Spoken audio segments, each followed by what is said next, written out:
Hey guys, how we doing? Here we go. Episode number 1 of Football Talk with Hawk. And guys, I am absolutely super pumped. Here we go. We are going to jump right into this. Now, if you guys watched my intro video, you'll kind of know what the layout is that we're going to be following for the videos. If you haven't watched the intro video, pause. Okay, now go watch that video before you come back and watch this one. That was episode 0. We are now in episode 1. You do not want to miss any of the episodes. Sometimes they're going to build on top of each other. Other times, they're not. Well, I can tell you this. The first 8 videos here that come out are going to build on top of each other. And here is why. Check out the schedule we got today. We're going to open up. We're going to talk a little bit of college football real fast. Then we're going to get into the AFC East, the Nfc South. Third quarter, we're going to talk about something that's going on in the NFL that's really exciting, that a lot more teams I think need to jump on, and I'm sure they will. And then fourth quarter, you're going to want to hear I've got a take on a certain issue in the NFL that many of you will disagree with. Some of you may think is an interesting take, and others may agree with, but I doubt it. But hey, that's the fun with all this. So, all right, coin flip. Let's open this up real fast. Let's get into it. I live here in Indiana. Growing up, I always watched the IU games. I know they're terrible. They stink 9 times out of 10. I get it. We have had some really good coaches, and then we've had some really bad ones. Terry Hepner, I was a fan when he was our head coach and got us to our first bowl game in forever. And after he was no longer around, the team went through a big slump until the current coach, Tom Allen, took over and came in and brought in an absolute stellar defense in the Big Ten, a scrappy, fast, fun to watch defense. The IU defense is always fun to watch. The corners are terrible. They can't play man. They keep doing it. They can't do it. They just cannot play man. But the outlook that I see for IU right now, looking at their schedule, a lot of people have them anywhere between winning 6 or 7 games to winning only 3 or 4. The reality is, I think 2 years ago, now it was a COVID year, so I understand that. I'm not going to discount that at all. But 2 years ago, we were literally 1 win away from winning the Big Ten East. And that was a really good year. He did have a really good, IU had a great recruiting class again this year. And that's huge. That is really huge. Had a really solid recruiting class. The team is looking okay. Our quarterback issues, we've had some exceptional quarterbacks as far as talent-wise. A lot of guys that remind me of Tyrod Taylor, if it really came down to it, just not as accurate. But really just guys that can move around the pocket, get out of there. But we don't have a good enough quarterback to do the offense we really want to do. The offensive line play has always been fantastic. The running backs are amazing. We got, Tevin Coleman's still in the NFL. You take out his injuries, he'd probably be a starter somewhere. I mean, that 1 year for San Francisco, when he was able to stay healthy for that year, lit it up and hasn't been able to stay healthy since. Jordan Howard, absolutely a beast of a running back. Loved him when he was with IU. So they have the ability, they have the pieces. This year, I'm going to say we'll probably go 3-0. Us fans will get really excited because we'll be 3-0. And then Big Ten play will start, and it starts out rough. Really rough. I believe the key games are going to be against Maryland, Illinois, and Purdue. Those are going to be really key games. we win those, we definitely will probably get a bowl. Well, it's not definitely, probably. We definitely will get a bowl spot. So it will be a very successful season if we get that.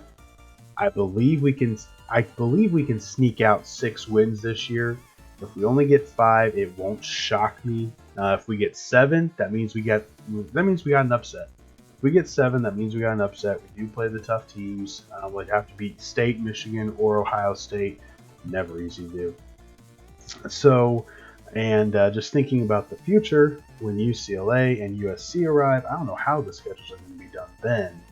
But jeez. Yeah, no. But anyway, so that is the college football fast, quick coin flip. Here we go. Let's get into the AFC East. Now, not yet. I will not do my final standings prediction for the year till the 9th video. Episode 9 will have the final standings prediction because that will be at the end of training camp when basically everything is kind of settled down. We'll have a lapse. Obviously, some things happen before the start of week 1, as we always do, but everything will be settled down. In episode 9, I will give you my outline for the standings for the entire year of where I think they'll place, and the win-loss records that each team will have in each division. So for now, I'm going to kind of rank them where I think they're going to be and go through the individual teams here. So Buffalo, what can we say about Buffalo? Basically everything great. The ownership has been fantastic. The GM has been spot on. The area of concern, let's really make it simple. Brian Daboll was a fantastic offensive coordinator. Sean McDermott is a defensive coach. Ken Dorsey steps in, the old Miami University quarterback.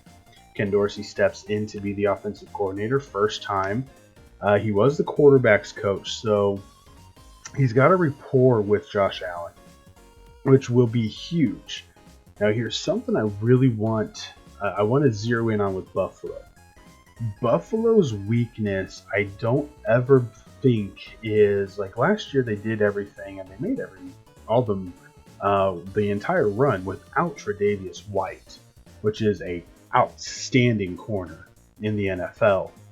Definitely a top 5 corner when it comes to man-to-man lockdown. He was out, and that hurt. That definitely hurt them late. They weren't able to play their defense. So what I want to focus on is the additions they made. We all know they got Von Miller. We don't really know what the actual contract is. Who cares? They got Von Miller. They also were able to re-sign Jordan Phillips, and they got Tim Settle from Washington. Now, that is a big thing because you got Jordan Phillips, you got Tim Settle, and you have Ed Oliver. 3 big boys to be able to put in on that defensive line. Now, why I believe that matters so much is when it becomes cold, if they have to play a team like Tennessee, when they play New England, who likes to try to run the ball to shorten the game, if they play like Denver's going to be a lot more pass oriented this year, but their running game is still going to be stout. San Diego's very pass oriented. Oakland, not as much. I don't know what offense, or sorry, Las Vegas. See, I still call them Oakland. Las Vegas, I don't know what they're going to do. But they need the meat in the middle of that defensive line to stop the teams from just running when they get to that 3rd and 2 area. Last year, they struggled a little bit with it. If you watch the later games, they struggled on the 3rd and 2s. The Indianapolis Colts ran straight over them. And believe me, the Colts were not the better team. But somehow in Buffalo, the Colts just ran over the Bills. And they need that meat in the middle, the big boys, to be able to clog up the running lanes. And I think they did a fantastic job with addressing that issue. A under-the-wire, undercover signing, I think, is going to be O.J. Howard. You got Dawson Knox already, which is an amazing tight end for Josh Allen. And then you give him O.J. Howard, which is going to be that second tight end. And you got James Cook that they drafted, the running back from Georgia. The offense looks really stout, looks really simple. If they can stay healthy, it's dangerous because they also have Jamison Crowder, which is a speed burner. that with Gabriel Davis and Stephon Diggs, you can't cover them. Just forget trying to cover them. So I love the Bills to repeat this year. Absolutely. Like I said, we'll do the standings here in about 8 episodes, and we'll do the entire standings. But I'm definitely picking Buffalo to win the division, hands down. Second place, Miami. I love the upgrades they've done. Mike McDaniel, can't wait to see what he's able to do. Wish him the best of luck down in Miami. I'm sorry, your quarterback is Tua. Tua can make the playoffs. He can make the playoffs because of the accuracy that he has. He's got a lot of limitations. But there's a big thing.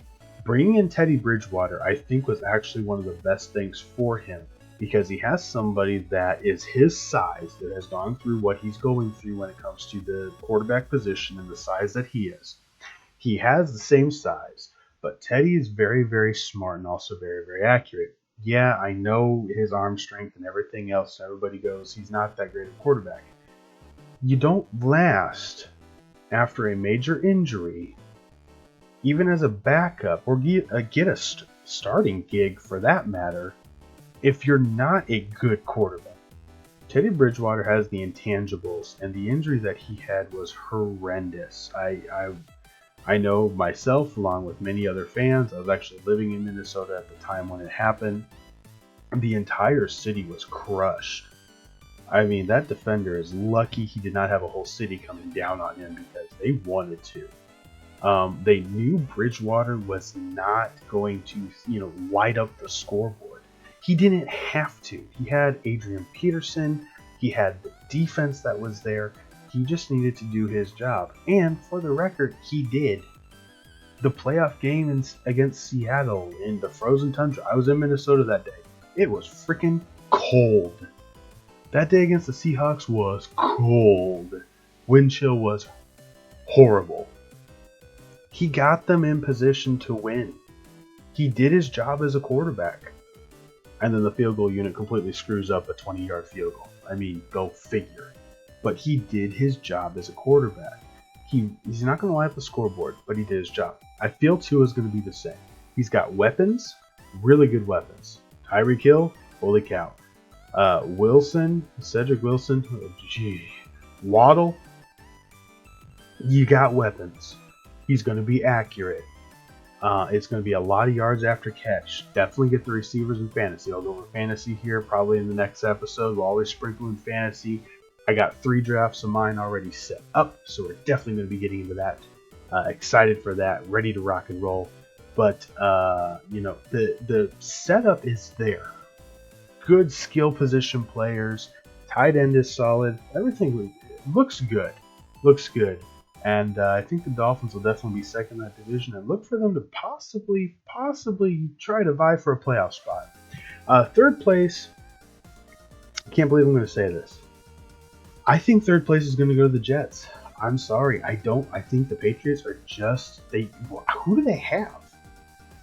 First of all, you got a defensive guy that's all of a sudden going to be on offense.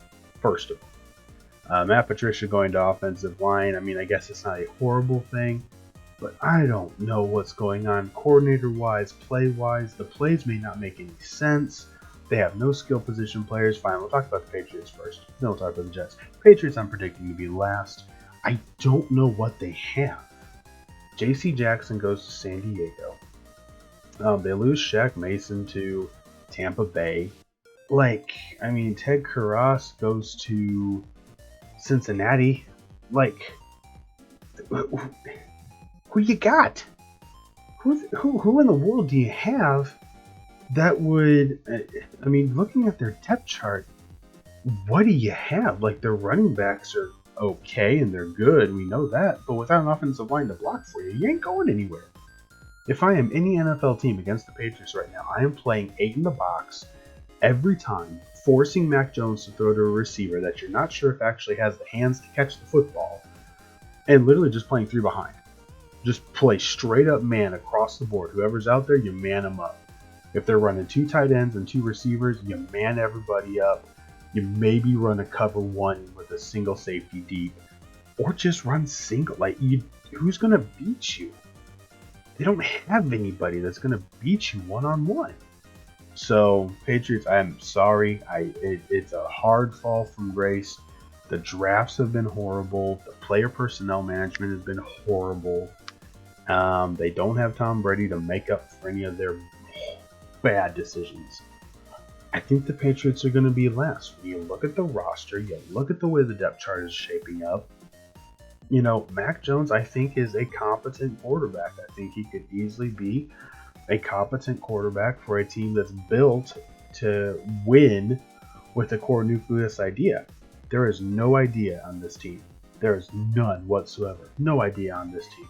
So that's going to be the Patriots. Third place, the Jets. Listen, I like what they're doing. The drafts have been good.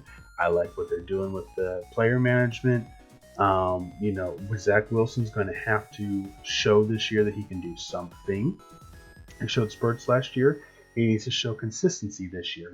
5-game stretch, 6-game stretch, something like that. Make sure that it looks a little bit better than last year did. Doesn't go so up and down as fast.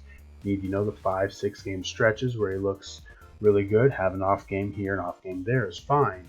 But that's what they need to see. I love how they're building the team. They got a defensive coach. The defense doesn't look bad. The back end should be okay. Honestly, they've got the individual pieces. Another year, and this team is going to be, if they do what they did this year and last year, again, a third year in a row, they will be in a position. If they were in the NFC, I would probably put them in the playoff hunt for a wild card. That's that 7th seed, because the NFC is so weak, and we'll go over the NFC South here in a second.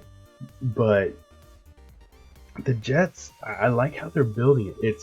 They're a lot smarter. The decisions that they've made are better. The roster as a whole doesn't look great necessarily when you're trying to look at everything, but when you start realizing that they've got the pieces in place, and if Robert Saleh can just motivate them. I mean, they pulled off some wins last year that people did not think were going to happen. So let's give them credit where credit's due. This year, I think they've got some different weapons. They've got the ability. I like what the Jets are building. I could totally be wrong. They could still be last place. But I feel like if both teams go 5-12, if the Patriots and the Jets both go 5-12, I think the Jets would be third because they'll have beaten the Patriots. That's exactly how I think it could play out. Do I think they're a whole game, 2 games better than the Patriots? No. Not by any stretch. But I do believe they have the potential to tie them, and maybe sneak out one more win than the Patriots. But I could definitely see them getting 5 wins, 6 wins, and somehow being third. That's what I see. So let's go to the NFC South. The NFC South is going to be an interesting division this year. The Buccaneers, nobody knows what to expect. Why do they not know what to expect? That's my question. Well, really simple. They're old. I'm sorry. Just break it down. They're old. Justin Gage is going to be the new slot receiver. That is an amazing pickup. It doesn't matter whether Tom Brady is your quarterback or not. To have, not Justin. Wrong Gage. But to have Gage as your third receiver, I mean, are you kidding me? That is going to be like lights out if they can be healthy and all 3 receivers on the field at once. So here's the depth chart here. I was looking at this, and Fournette's overweight. It's a concern. Let's just be honest. It's a concern. It's a running back. If he can't run past the line of scrimmage much, if he just only makes it to the linebackers and falls down because he doesn't have enough steam, come on. I mean, they had this problem before. Only averaging 3 yards a carry is not going to help this team win anything. But your receivers, get this. You got Mike Evans, Chris Godwin, Russell Gage, Rashad Perriman, Cameron Brate, Kyle Rudolph, which they just signed this weekend, a second tight end. Like, it's beautiful. The offensive line is good. I mean, I know they lost Ollie Marpet, but they're looking good. Donovan Smith's still the left tackle. Shaq Mason comes in on the right guard. Wirfs is still the right tackle. Jensen didn't end up leaving. I thought he may. He did not end up leaving. I love it. I do. I love it. The offensive line. I don't want to face them. I would not want to have to get through that offensive line. Just right up honest with you. But they are a good running team, and if they can get a couple different things rolling here, I think they'll be okay. That's simple. They can get a couple things rolling, I think they'll be okay. But I don't think they're going to get more than 10 wins. They're going to win the division. They'll win the division. I think the Saints will still beat them. Once, if not twice. I think the Saints defense just has it out for Tom Brady, honestly. But hey, the 10 wins, 11 wins, it'll win you the division, and that's how it's going to work. New Orleans Saints. I have no clue what to think about them. Defensive coach, first year. Quarterback that's kind of shaky, that no longer has the offensive guru behind him. The defense is still going to be stout, but I don't see the team winning more than 8 games. I just don't. I think the defense is strong enough to keep them in a lot of games, but I don't trust any of the quarterbacks. Like, why would I? Why would I trust any of the quarterbacks? Jameis Winston with Bruce Arians had the most interceptions, and then had the audacity to say that, well, having to be replaced by Tom Brady makes him one of the better quarterbacks in the NFL. He wasn't replaced by Tom Brady. He would have been replaced by a lot of different people after that year that he had so many interceptions. And I know it's a, no risk it, no biscuit offense, but seriously, come on. Your accuracy issues have been the same all the time. I don't trust him. Sorry, I just don't. But I do think New Orleans will probably end up pulling out second place with 8 or 9 wins. Carolina, I've got going third with 6 or 7 wins, I believe is what I was thinking. Baker Mayfield doesn't really change anything for me. Sorry, it just doesn't. I don't care whether he's got a chip on his shoulder or not. He's got an offensive line that is nothing in front of him. He's probably going to be injured. If he ends up playing, he'll probably get injured again because it's just that bad. I don't foresee him being able to actually do anything or create anything. He's not. He doesn't create plays. He's not a playmaker. He's had one of the best offensive lines in the history of the NFL to play behind in Cleveland. I mean, he got into the playoffs. He won a rough game over the Steelers, over a really aging Big Ben, and he got him a win, and good for him. But like I've told a lot of different people, there are a lot of quarterbacks that have won the Super Bowl that you don't ever put in the top 100 quarterbacks of all time. Like, just don't. Baker Mayfield can start in the NFL if Carolina builds around him. If they decide they're going to try to use him for the future, go for it. I could see him being a solid starter for a while, but it doesn't change anything for me. Wins, losses, doesn't matter whether it's Darnold or Mayfield starting. The offensive line is so rough that it's going to get blitzed like no other. You put pressure on them, make them throw the ball in the air, and then just hope you're the one that's underneath it to catch it, intercept it, and run it back the other way for a 6. I think pick sixes, when you're playing Carolina in fantasy, that's the defense you want, because I think the pick sixes will be the biggest points you probably get that week. Just the ball is going to be in the air a lot. And, I mean, Christian McCaffrey is really good. I don't know about his health. And I love the guy. I mean, I loved his dad when he played in Denver. And I love him, but even somebody that takes as good of care of themselves as he does can't outrun injuries. You just can't. You can't outrun the injuries, and that's the problem.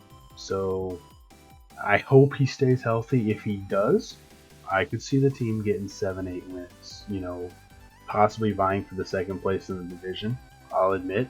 But it's going to take Christian McCaffrey being healthy and having an MVP season. I mean, he needs to be the league MVP for that to happen. Atlanta is tanking, and good for them. Good for them. They got rid of Matty Ice. Wish for his sake class act. Wish for his sake that he was able to stay in Atlanta until he retired. But like many other quarterbacks, just not how it ended up working out. Marcus Mariota is a serviceable quarterback. Desmond Ridder, look out for this. If Mariota can stay healthy for the first 6 weeks, this will be what I lay out. If Marcus Mariota can stay healthy for the first 6 weeks, Desmond Ridder has a lot less pressure then. The pressure drops coming in week 7. If he gets injured early, if Mariota gets injured really early, I think Ridder struggles a little bit more. But if he has 6 weeks to watch, and Mariota is a professional, he has a lot of... Ridder and him have a lot of the same style. When you watch how they just stand in the pocket, Mariota can run, Ridder can run, but looking how Ridder stands in the pocket, he's going to be one that possibly gets hit a lot because of it. But he stands very strong. I encourage anybody, go back and watch the Alabama versus Cincinnati bowl game. Watch Ridder on the dropbacks. He had the gall and the guts to just stand in there, even though Alabama was going to go and crush him. You need that in the NFL. And I believe Ridder can be a good quarterback. Baker Mayfield or better.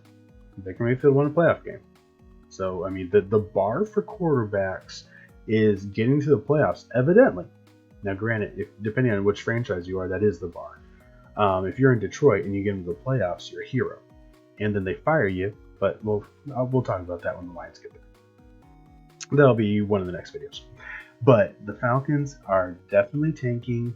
They're not trying to do much. They're going to get a really good draft pick and potentially trade out of it next year. Very big possibility. Potentially trade out, get more draft picks. They got Kyle Pitts. Really, I love the tight end. Kyle Pitts. They got Desmond Ridder. You know, the pieces are rolling around here. They're pretty well set up. I like what the Falcons are doing. Tank for a year. And first of all, let me, because I've said it a couple times. Am I okay with tanking? For a year, yes.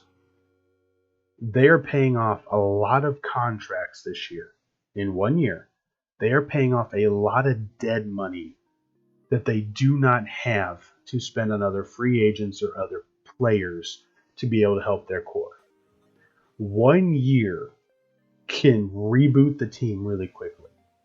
The NFL, you don't need 5-6 years to rebuild. You need 2 to 3 to rebuild. The Jets are rebuilding. They've done 2 years.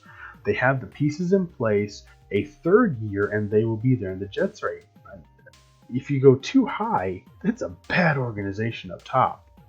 But the team from the general manager down is looking a lot better. They look more cohesive. Not as much noise coming from the Jets camp. You know, stuff like that matters. The Cardinals, they went, they got Kyler Murray, they built around, they got the pieces, they traded for DeAndre Hopkins, and look where they're at now. The Falcons have the same opportunity, especially with the draft pick they potentially could have next year. I like what they're doing. Tank for a year, get all that dead money out. Get all that dead money out of the way. Then you have a full cap. You come in next year, you're able to make a run at a free agent or two that you may not have been able to go and get this year. And you get the team built. And in 2 years, guess what? You're sitting back there fighting potentially for a wild card spot. In 3 years, you're definitely fighting for a wild card spot. That's the idea. And that's okay. We have 32 teams in the NFL. Not 32 are tanking. 2 or 3, but because of how the cap is, because it is still a hard cap, that money has to be paid out eventually. Now, there's a lot of people that keep going around going, it's a fake cap. No, money manipulation happens everywhere. But you have to pay it at a certain point. The Falcons can choose to pay it all in 1 year. They got rid of Matty Ice. They're without Calvin Ridley. They can pay everything this year. They got rookies that they're going to be able to find out what they do, and they got them for 4 years minimum. Let it play out. get the draft picks for next year, and build the team back up and make another division contender in 2 or 3 years, and you're all set. It's how it's still in the backbone of it. It's a business. In a business sense, this is a business reboot. It's a rebrand. NFL teams rebrand a lot more often than businesses really want to, but if it works, who cares? And they're still going to go out and play. They're still trying to be competitive. It's just you're not able to spend the money, so you're automatically not going to have the players with the skill to necessarily compete against Buffalo. But they're still professional players. They could still annihilate you and I. So who cares? They're just not as skilled. But they're going to go out there. They're going to play hard. The rookies are going to get a lot of playing time. They're going to know what they got. They're going to get experience. I like the Falcons' future. Next year's draft is going to be huge for them. I like the way that the future looks for the Atlanta Falcons this year. In the tank. Don't worry about it. It's okay. Nobody's getting fired for this. Well, I will say their head coach potentially. But that's because they may just start fresh next year when they do the rebuild. When they do the reboot, because they'll have the money, the cap, the ability, and at that point you can say, let's go for it. So potentially the coach could get fired, but that would be the organization from up top, Arthur Blank going, nope, we're just going to start over fresh. That's it. We're just going to start over fresh. The rookies from 2022 played last year. We like what we saw from them, or we don't like what we saw from some of them. We've got a new coach that's going to come in. We're going to do everything that we can, set the team nucleus up the way we want to, and build on from there. And really simple. Really simple. Move it forward as much as you can. All right. That was the first quarter. That was the second quarter. This is not an NFL game. We don't have half times around here. Until I get sponsored, then I have to put ads in. But for now, this is ad free. But I'm not against sponsorship. However, let's get into this third quarter here. We're doing pretty good on time. Let's get into this third quarter. The NFL situation that I want to talk about that has been sweeping Twitter and making me jealous as a Colts fan. Very jealous. Is the alternate uniforms that are coming out in droves. Have you guys seen this? Please, if you are not on Twitter, I understand it. Here's the best part. Here is the best part. You don't have to be on Twitter to see all this now. All you have to do is join my Discord server. I actually have the Twitters linked to the Discord server, and they are in my Discord. The link will be in the description. Join it. The Twitter newsfeed is always active in my Discord server with new things coming out, and the uniforms are always there. Even today, the Chicago Bears have an all-orange uniform. It's backwards. It's all orange with a blue C on the helmets. It's completely freaking inside out. I mean, it looks like the Illini. I ain't gonna lie. It looks like the Illini. It's hilarious. It's absolutely awesome. All orange, blue C with an orange helmet looks great. Cardinals, the blackout helmets look fantastic. The black helmets with that red cardinal on the side look good. Carolina Panthers, that ice blue with the black helmet. The Jets with that rich green, sleek glossy green on the black helmets. The Bengals are going white out. All white helmets with the black stripes looks really sharp. Really sharp. The Texans have a red helmet, and the way that it's set up, it is a very high gloss red with the Texans in them. Listen, I don't care who your team is that you like. If you're a football fan, you can appreciate a doggone good uniform. And the alternate uniforms that are taking over the NFL is huge, and it's great for the NFL. It's great for the teams.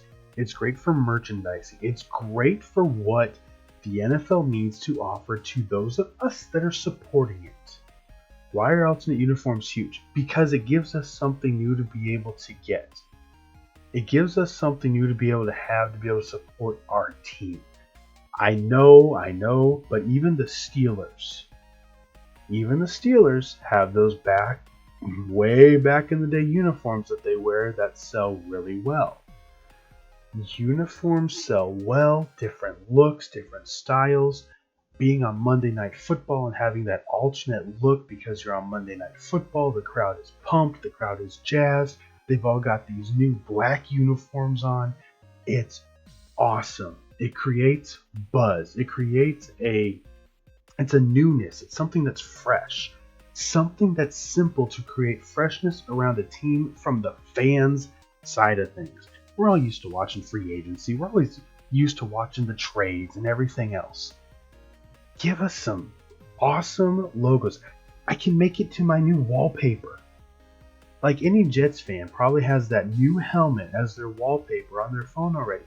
That's as simple as it gets. It gives something fresh and new. The air is light. It's there. You're able to dive into it, get excited about it. It may seem meaningless to some owners, and there are some owners I'm sure it does. But the uniforms matter. The uniforms matter in the NFL. Prime looks. The Patriots alternate is going way back. Way back. We're going really old school on their Patriots uniform look. It's going to be awesome. The NFL was smart to allow the alternate uniforms because it creates a freshness and a buzz around each one of the teams that decide to do it. And I hope that all 32 teams step in on it. And I'm saying that because the Colts still haven't freaking done it. And we have been on Jim Irsay to get us our black and royal blue helmets for a long time. And we're going to keep doing it until they arrive, because doggone it, we want that something that is fresh and new and sharp to look at under the lights at night in a dome. There you go. All right, that was my NFL alternate uniforms wrap for third quarter. Okay, fourth quarter. Here comes the controversy. This is great. All right.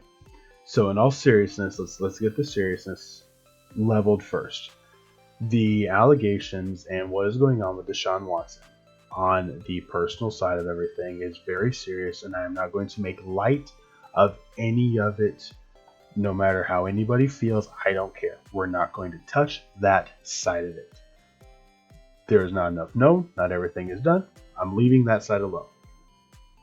From a football standpoint, I have a interesting view on what Deshaun Watson may be.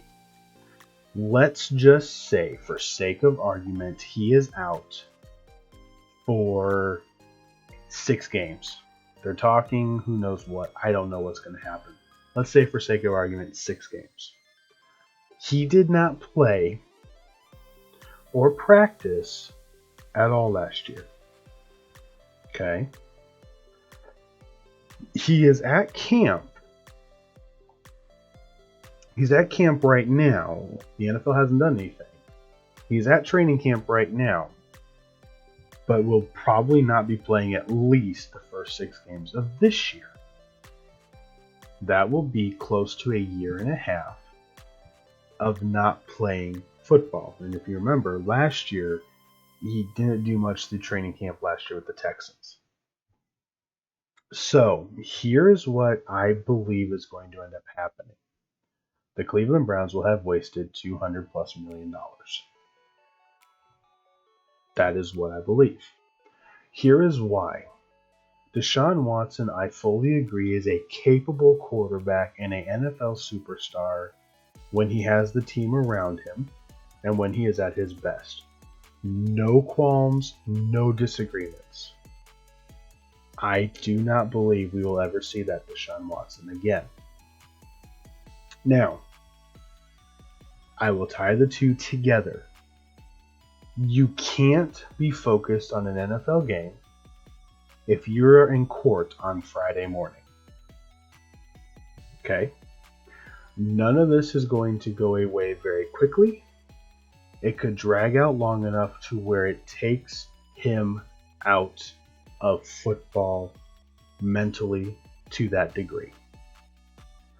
I don't believe physically he will be able to be the quarterback that he was, that we all know he can be. He is an amazing quarterback. Amazing. I am not denying any of that.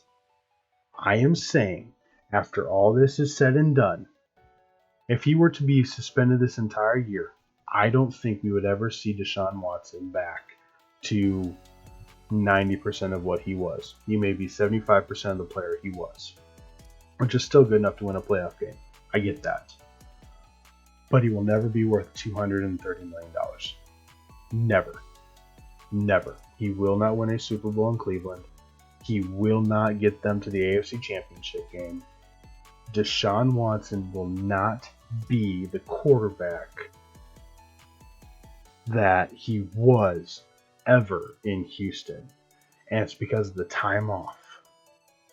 Time off matters in football. Time off matters. And if you are off of football, getting hit, mentally practicing, I mean, look at what we have. The Dallas Cowboys head coach was off for a year. Comes back. He can't manage the clock. It's even worse than when he was in Green Bay. Like, he can't manage the clock when being out for a year of coaching because he did nothing to keep going. Deshaun Watson physically doesn't necessarily look bad as far as physically is concerned. I mean, he didn't show up like Leonard Fournette at training camp. I get that. He also has injury issues. He's going to get hit. These guys are faster than they were by the time he's played. These guys this year are going to be faster than the guys that were hitting him like 2 years ago. They're faster now than they keep getting faster and faster and faster.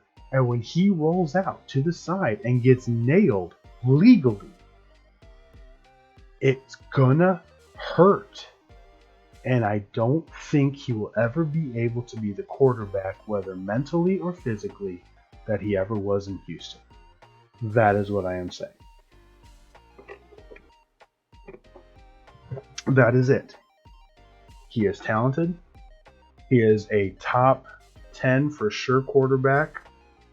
Top 5. I put him at 5 or 6. I'll be honest. I put him at 5 or 6. But he is easily one of the top 25% of quarterbacks in the NFL when he is healthy and he is on. No doubts, no arguments.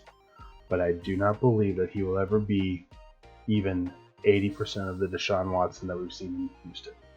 Never, whether mentally or physically, that Deshaun Watson will not show back up.